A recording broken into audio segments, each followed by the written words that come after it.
You're listening to the audio production of The Inn at Ocean's Edge by Colleen Coble, published by Thomas Nelson, and read by Devon O'Day. Prologue, July 4, 1989. The sea was near. Though she couldn't see it, she smelled the salt air and heard its roar as it hit the rocks close by. The branches around her held scary shadows. The forest was thick here, and she put her hand on the rough bark of a tree that smelled like Christmas. Mommy had told her to stay far away from the rocks, but which way are they?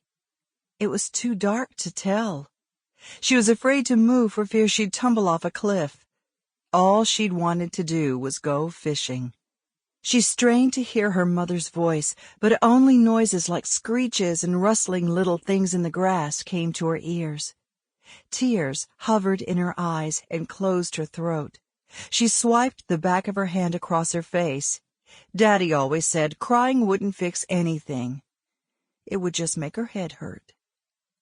Mommy would be so upset when she saw her torn dress. Daddy had bought it for her, and he would be angry when he saw her mud-splattered tights and patent leather shoes. Somewhere she'd lost the bow in her hair, and stringy locks hung in her eyes. There was something on the ground, and she stopped and picked it up. A lady's scarf that smelled of flowers. She bunched it in her hand and stepped over an umbrella in her path. She stopped and cocked her head. Voices? Even though the angry words were just a mumble, she shivered at how mad he sounded. Then she heard a woman's voice, and she moved toward it.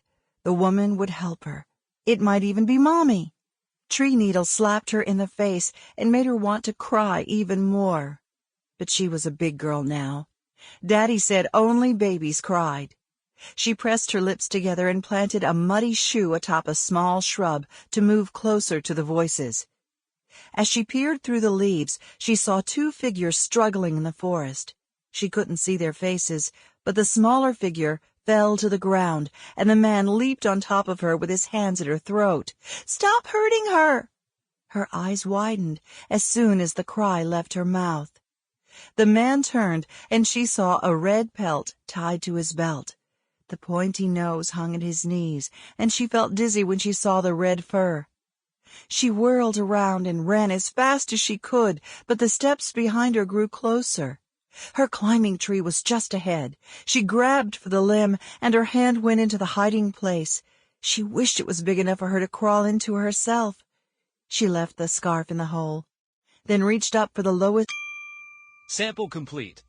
Ready to continue?